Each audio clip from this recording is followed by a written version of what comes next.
Tous et ravis de vous retrouver pour un nouveau numéro du Buzz TV. Je suis accompagnée aujourd'hui par Damien Canivez. Salut Damien, ça va ? Salut Sarah, ça va super, merci. Notre invité du jour est un producteur qui dédie une grande partie de ses affaires à son père, que vous connaissez tous, l'un des plus grands noms de la chanson française. Si je vous dis le lundi au soleil, Alexandre et Alexandra, vous avez tout de suite reconnu. Claude François Junior, bonjour.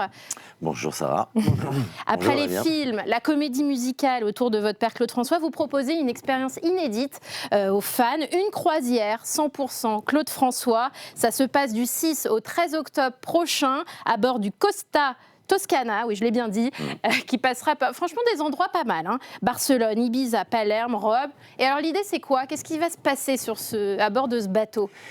Déjà, on est tous réunis dans les mêmes espaces de restauration, ce qui veut dire à minima 2 fois jour, puisque en gros, la journée, les gens partent en escale. Hein. C'est l'idée, c'est qu'ils qu'ils visitent quand même. Oui. On a 3 temps forts, 3 animations. Ouais. On démarre par une grosse bamboule avec une soirée disco qu'on a appelée la Clo-Clo Night Fever. Génial. Dans laquelle mon père aura en réalité une place prépondérante, mais peut-être 20% des titres, parce que une soirée disco, on ne va pas faire que du Claude François. Oui, il n'y a pas que Claude François. Mais on va essayer de l'intégrer, on va faire des mash-ups, c'est-à-dire des superpositions de 2 titres. Des mélanges de morceaux. Exactement, pour ceux qui ne connaissent pas. On a un DJ que je connais depuis 20 ans qui développe un savoir-faire où en moins de 2 minutes, il fait danser synchro n'importe quelle audience, et il l'a fait au Stade de France déjà. Donc, il s'est entraîné déjà. Voilà. donc il va intervenir là-dessus, il va faire danser les gens 2-3 fois. Après, on a une conférence karaoké. D'accord, c'est comme N'oubliez pas les paroles, on doit retrouver les paroles de votre père. Au départ c'était une conférence, mais j'ai un pote qui me dit ça fait un peu séminaire, tu crois pas que les gens viennent pour s'éclater fait karaoké. Et comme je voulais pas lâcher la conférence parce que j'ai plein d'images intéressantes et d'anecdotes à faire intervenir par André Torrent et Danny Borg. André Torrent étant un homme de médias qui a fait 40-50 ans de métier dans la radio. RTL beaucoup. Ouais. Notamment. Et Danny, capitaine des Claudettes, va pouvoir parler de l'esprit de la troupe, du process créatif, même des costumes. Et du coup, je dis on va garder la conférence, on va faire conférence karaoké. Ah oui. Donc les gens, une chanson, une anecdote. Comme ça, il y en aura pour tous les goûts. Non, mais les gens pourront chanter entre les deux, quoi. De toute façon, on est dans un esprit ludique, festif. On est là pour. Il y aura une bonne ambiance. Bah oui. Alors, ça fait une 30aine d'années que vous gérez le patrimoine de votre père. Maintenant, ça veut dire que si je décide d'écrire un livre sur votre papa, si je décide de reprendre une chanson, il faut d'abord que je demande votre autorisation, c'est ça ? Non. On passe par vous, même pas. Non, sur les livres, non. Ouais. Non, mais sur les chansons, dès qu'il faut adapter. En fait, c'est l'utilisation du nom de votre père, les films. À partir du moment où il y a l'utilisation, si légalement vous êtes tenu de demander un accord, oui, vous allez passer par moi. Oui. Mais en réalité, il y a assez peu de cas où l'accord préalable est nécessaire légalement. Ah oui. En fait, les ayants droit aujourd'hui, pour autant qu'ils soient légitimes à le faire, ont plus un pouvoir de nuisance que la loi pour eux, en armes. Ouais. Et rappelez-vous, Jennifer qui sort l'album de reprise de France Gall, sans avoir consulté France Gall au préalable. Ouais. France Gall, le jour de la sortie, fait un communiqué en disant qu'elle n'était pas au courant, qu'elle était furieuse et machin. Terminé. Mais vous ne pouvez rien dire. Les ventes se sont gelées. Mais on ne peut rien dire.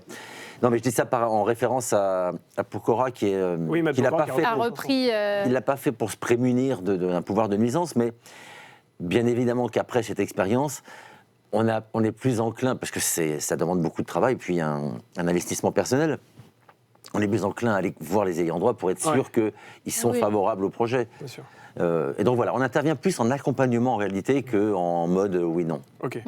Et vous avez été producteur aussi, vous aviez relancé la production Flèche, vous avez produit, les gens ne le savent peut-être pas, mais Patrick Bosso, voilà, avant qu'il n'explose. Pas de stress. Elle est pas mal l'imitation. Et alors, on assiste parfois à des guerres d'héritage avec les dynasties comme les Hallyday, les Delon. Chez les François, non, vous vous entendez bien, vous avez également votre frère. On lave notre linge sale en famille. Il y a du linge sale quand même. Non, comme dans toutes les familles, mais non, franchement, ça se passe. Et la machine à laver, elle est grosse quand même on la change régulièrement. Ah oui, d'accord. Non, je rigole. Non, ça se passe bien, il n'y a jamais eu de grosse engueulade. Ouais, ça peut arriver, mais encore une fois, c'est... non, ça se passe bien parce que d'abord, avec mon frère, c'est assez simple, mon père n'a pas fait de testament, donc c'est mon frère et moi qui sommes les héritiers. Et à partir de là, il n'y a qu'une personne avec qui il faut que je m'entende pour que ça se passe bien, c'est lui. Oui. Et ça se passe parce que... Mais après, il y aura leurs enfants, vos enfants. Oui, il faudra qu'ils s'entendent bien. Mais ça, c'est toutes les successions, mais ça sera le cas de figure pour tous les héritiers d'artistes. Bien sûr. Et de compositeurs, entre autres. Aujourd'hui, pour avoir l'accord d'une chanson de mon père, qui généralement est écrite par un compositeur, 2 auteurs, il y avait 3 auteurs à contacter à l'époque. Aujourd'hui, comme ils décèdent tous les uns derrière les autres, il y a souvent 2-3 enfants à chaque fois, donc on arrive à une dizaine de personnes dont il faut avoir le... Ouais. C'est plus compliqué. Oui, mais ça passe par l'éducation des parents qui leur expliquent qu'il faut s'intéresser, comprendre les enjeux, que c'était des œuvres de collaboration. Enfin bon, bref, je m'écarte un peu. Non, mais c'est intéressant. Ouais, c'est intéressant. En tout cas, vos enfants ont l'air briefés, on en reparlera peut-être dans l'interview. Ils le sont. On va poursuivre la conversation avec Claude François Junior juste après les news médias de Damien Canivez.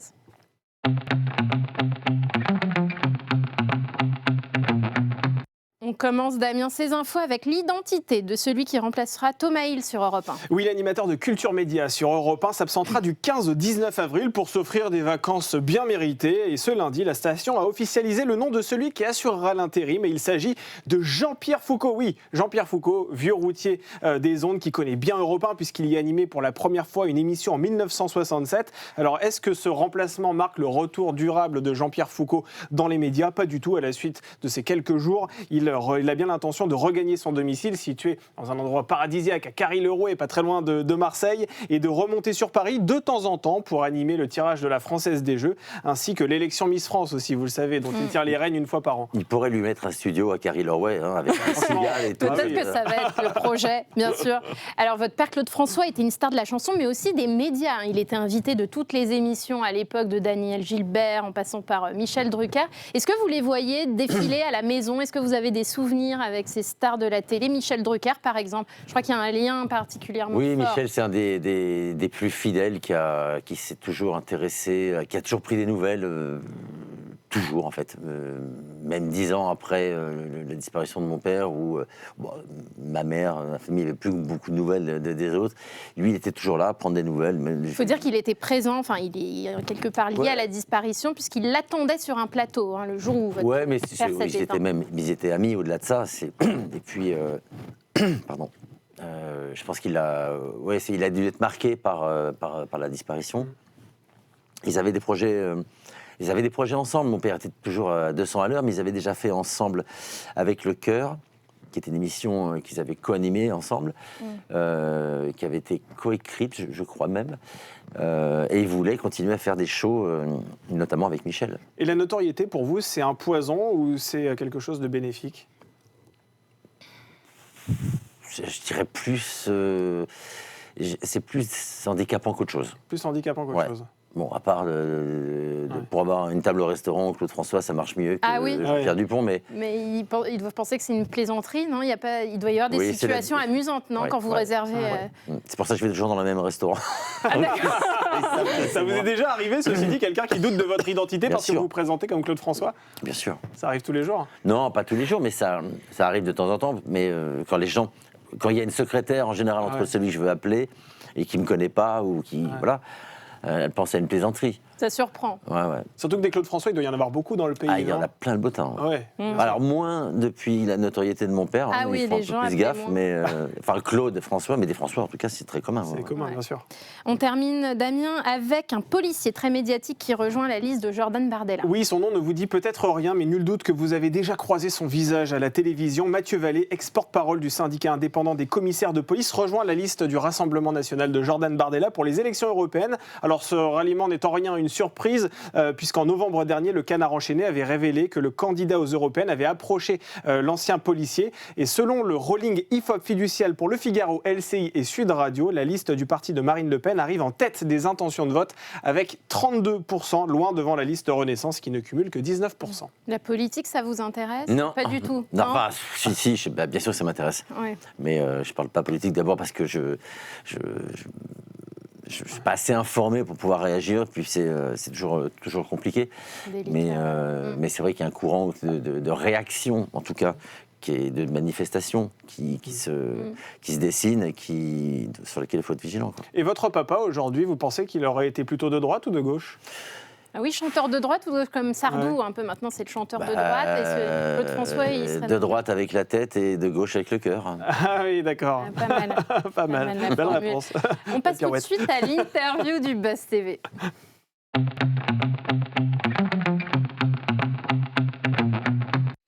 Claude François Junior, vous êtes pour la première fois sur le plateau du Buzz TV pour nous parler de cette croisière 100% Claude François qui se tiendra du 6 au 13 octobre prochain en Méditerranée. On va y revenir, mais un mot sur vous d'abord, puisque vous êtes né le 8 juillet 1968. Sous l'œil, on peut le dire, des photographes, des caméras, un peu comme les fils Hallyday, Delon. Votre première séance photo, vous avez à peine 6 mois. Comment on le vit ça quand on est jeune? Est-ce qu'on s'en rend compte ou est-ce que c'est présenté comme un jeu? C'est présenté comme un jeu. Ouais. Alors, je ne réponds pas sur 6 mois dont je n'ai aucun souvenir, bien évidemment. Non, j'imagine. Mais après, il y a eu d'autres séances photos, même les émissions avec Michel Drucker. En fait, c'est pas tant un jeu, c'est que ça fait partie du travail et de l'univers de papa. Et en réalité, pour nous, c'est un moyen de passer du temps avec lui. Donc voilà, on se prête au jeu voilà, avec assez de bonheur en réalité. Oui, ça permet de passer des moments, de rapprocher. Et puis globalement, c'est sympa, hein, en vrai. Oui, il y a pire. Alors c'est vrai que 2 ans plus tard, votre frère Marc est né, alors c'est en novembre 1969, hein. Alors lui il est caché, parce que c'est vrai que lorsque l'on est Claude François, que l'on a un public majoritairement féminin, c'est très compliqué d'avouer qu'on a 2 enfants. Comment vous avez vécu cette situation-là à l'époque ? Alors à l'époque, je ne sais pas si vous vous rappelez vous-même quand vous étiez enfant, vous ne posez pas la question. Et vous trouvez tout normal puisqu'on vous explique que c'est comme ça que ça doit se passer. Alors, il faut expliquer peut-être aux téléspectateurs, c'est-à-dire qui n'ont pas suivi, vous vous relayiez, c'est-à-dire quand il y avait du monde au Moulin de Danois où vous viviez, eh bien, il y en a un qui jouait dans la chambre et puis un autre qui était dans le salon avec le monde parce que vous vous ressembliez tellement que ça passait. Alors ça, même moi, j'en ai pas souvenir, mais c'est ma mère qui me l'a expliqué. Et on le voit dans le film. On le voit dans le film, et tout est vrai dans le film, donc c'est vrai. Alors...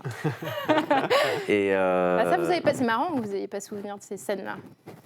Non, alors c'est peut-être une abnégation. En revanche, je me rappelle descendre dans la voiture pour aller au bureau, voir mon père et mon frère rester planqués et ne pas pouvoir y aller. Mais encore une fois, quand on est petit, on n'a pas de souci avec ça, surtout quand on est celui qui descend et pas celui qui reste dans la voiture. Et donc ça paraît normal. En tout cas, on ne s'interroge pas pour le petit frère. Et puis, au quotidien, c'est-à-dire au moulin, et en huis clos, en tout cas, on a une vie de famille tout à fait normale. Donc voilà, on sait juste qu'à l'extérieur, on nous a dit qu'on ne pouvait pas descendre de... Mais bon. Mais en même temps, on voit papa sur des plateaux de télévision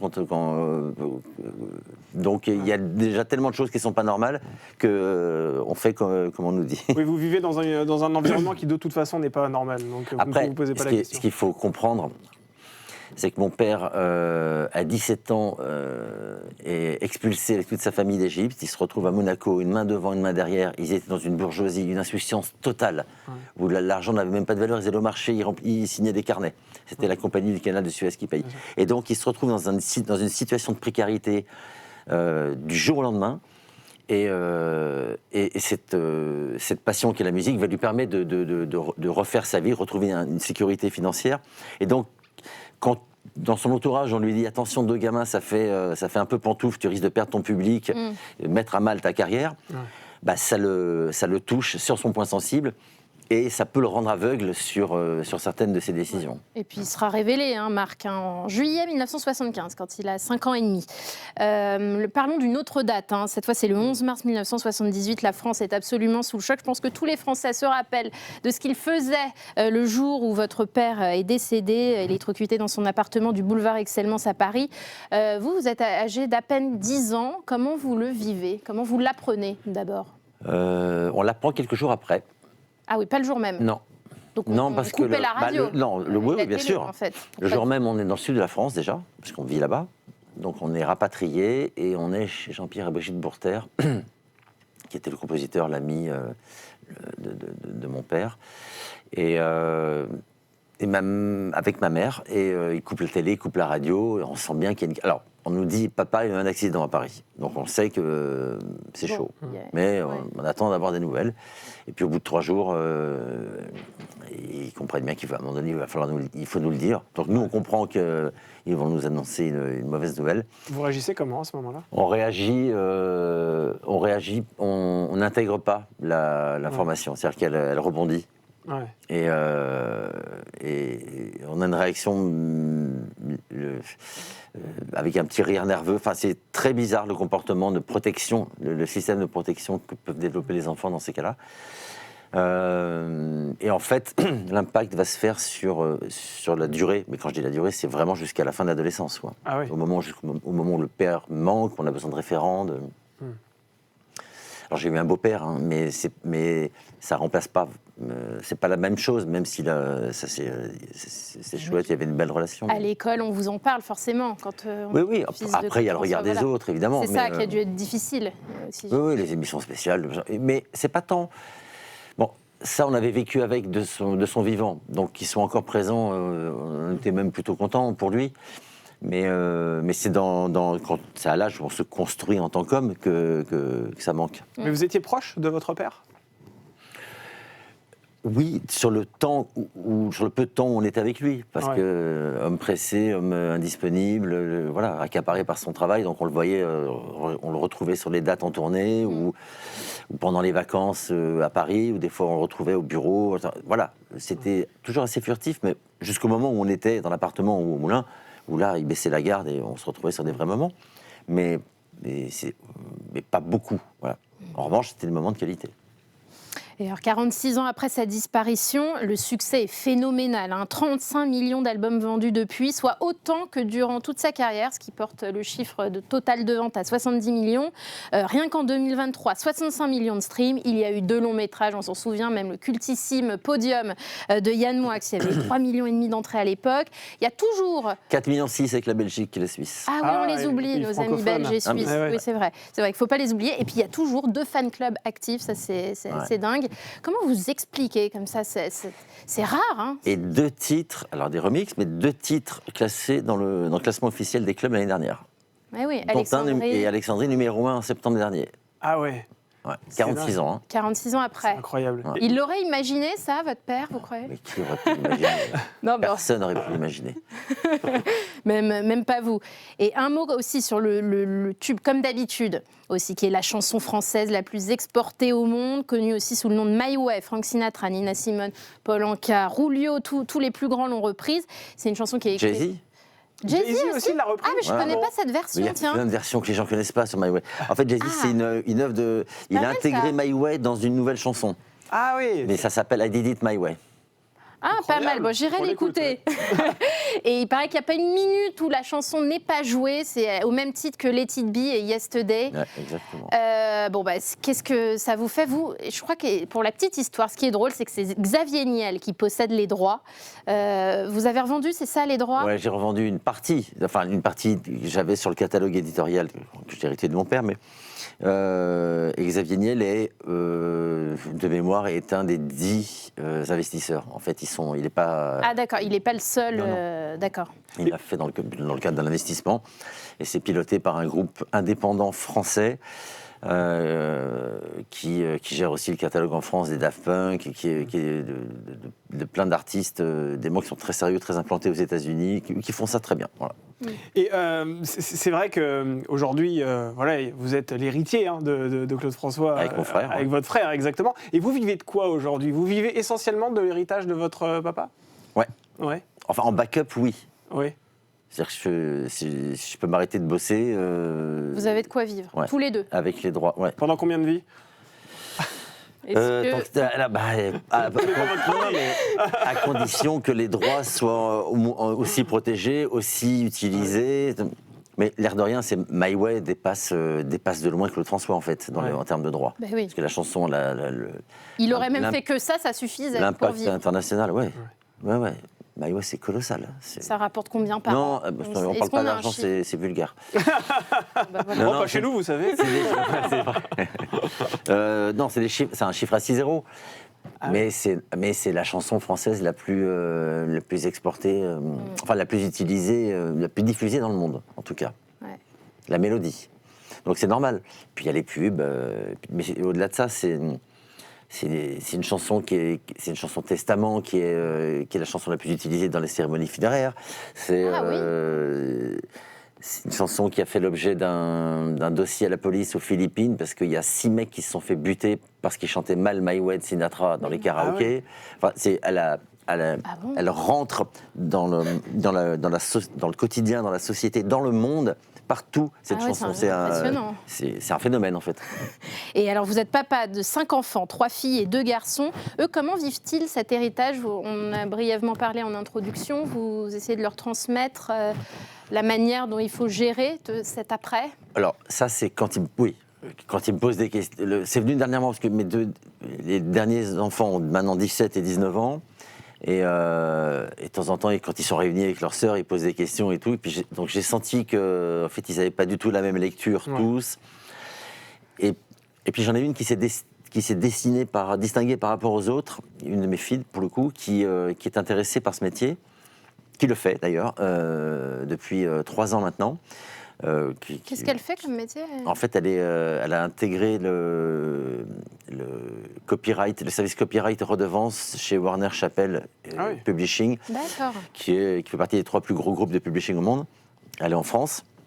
Ça tombe bien parce qu'ils sont co-éditeurs de My Way. Du coup, elle va comprendre comment ça se passe, la gestion des droits à l'étranger, la répartition. Et en fait, non, je leur ai juste dit, parce qu'ils se sont tous dit non, mais c'est machin qui va s'en occuper. J'ai dit, alors, vous allez tous vous en occuper. Je l'ai mis sur testament, je vous préviens. Mais ils vont s'engueuler, non? Vous ne croyez pas? Pendant 1 an, vous allez tous vous en occuper pendant 1 an successivement. Et quand tout le monde aura fait sa besogne pendant 1 an, vous pourrez décider qui va s'en charger, mais en connaissance de cause. En connaissance de cause, absolument. Et donc avec un peu de respect. D'accord. Un mot sur la croisière dont on a parlé tout à l'heure, qui se déroule, on le rappelle, du 6 au 13 octobre sur la Méditerranée. Embarquement à Marseille, comment on fait pour s'y rendre? Il y a un site pour réserver? Oui, il y a un numéro de téléphone. D'abord, il y a la croisière claudefrançois.fr, le site avec toutes les infos. Et il y a un numéro de téléphone où on appelle. Et là, il y a un monsieur charmant qui va vous donner toutes les réponses à vos éventuelles questions. C'est vous? Non. Mais vous y serez, parce que je suis sûre que les fans attendent ça. Oui, bien sûr. Vous y serez avec votre frère? J'y suis pendant toute la semaine. Mon frère n'a pas encore décidé. Ça sera la surprise. Mais mon frère, même s'il me dit oui, aujourd'hui, il peut planter au dernier moment. Et de la même manière, me dire non. Et 2 jours avant, me dire Jean-Louis, t'es une cabine. Bon, il y a un petit suspense autour de la présence de Marc-François, mais... on l'espère, les fans l'espèrent, environ 1 500 et 2 000 euros par personne environ pour une cabine. C'est ça les prix. C'est par personne, c'est 1 600 et quelques par personne. Pour la cabine avec balcon, parce qu'il ne reste plus que ça, c'est les meilleurs, donc ça tombe bien. Ah oui, c'est les plus belles, qui donnent sur la mer. Et moi je me demandais, ça va encore durer longtemps, les affaires Claude François, parce que ça fait déjà 46 ans, est-ce qu'on peut... poser la question, encore 46 ans de plus. La question, j'ai commencé à me la poser dans les années 90 où il y avait dans les clubs le quart d'heure Claude François. Je n'ai jamais revu ça ailleurs, ni dans le monde, ni depuis en France. Ils enchaînaient 4 titres de mon père, ça a duré 7 ans. 7 ans pendant lesquels je me suis dit, ça va durer combien de temps? Et du coup, alors, évidemment, j'ai fait une analyse de la relation de cause à effet, de la nostalgie, en me disant toujours, quand est-ce que ça va s'arrêter? Depuis 1 an ou 2, j'ai la conviction que la nostalgie est rentrée dans notre quotidien. On vit dans une société qui va tellement vite, où on a besoin de repères. Notre avenir est de plus en plus incertain entre les conflits, entre le manque de pouvoir d'achat qui crée l'insécurité, l'intelligence artificielle. Tout ça, c'est même plus des Madeleines de Proust, c'est des valeurs, c'est des repères. Et c'est transgénérationnel, ça fédère. Donc il laisse pouvoir ce catalogue. Donc voilà, combien de temps, je ne sais pas, mais je suis plus confiant aujourd'hui que je pouvais l'être il y a encore 10-15 ans. 10-15 ans. Il paraît qu'il y a une série Netflix aussi en préparation.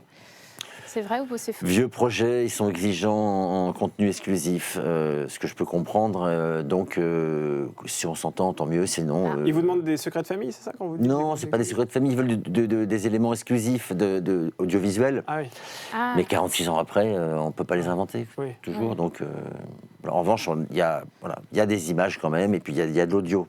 Et puis avec l'intelligence artificielle, pour le coup, utilisée à bon escient, on peut faire un truc intéressant. C'est-à-dire qu'on peut le faire parler sur toutes les interviews qu'il a fait par écrit, par exemple. Ah ouais, ça c'est fort. Bon, je voulais terminer avec vous sur un petit quiz autour des chansons de votre père. Et la première question, elle est posée par notre invité de la veille, Éric Nolot, qui était à votre place hier. Claude, je vous propose de regarder et d'y répondre ensuite. Oui, j'ai une question pour vous, Claude François Junior. D'abord pour vous dire que je suis désolé de ranimer cet épisode. Je garde un souvenir très vif du jour de la mort de votre père. C'est le jour de mon anniversaire. Donc ça a été un mélange de joie et d'affliction. Et puis je voudrais vous poser une question. Moi, j'ai une chanson préférée de Claude François, comme d'habitude. Je voudrais savoir si vous en avez une chanson préférée de votre père. Voilà, alors quelle est la chanson préférée de votre père? Ça change. Ça change assez régulièrement. Mais ça tourne toujours autour des mêmes. Magnolia Forever. Ouais. Les Anges, les Roses et la Pluie, qui est une chanson qui n'est pas connue du tout, mais que je trouve sublime, qui a un vrai univers, limite onirique, et Si douce à mon souvenir, qui est une adaptation, mais il y en a plein en fait. Puis... Et celle que vous ne pouvez plus écouter, vous l'avez trop entendue. Il y en a une?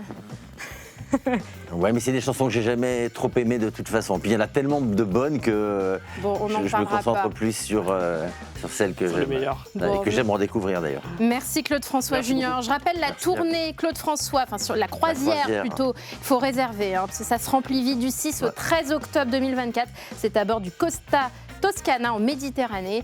Quant à nous, Damien, on se retrouve demain avec un invité, Hervé Matou, qui sera à nos côtés. Très bonne journée à vous et à demain.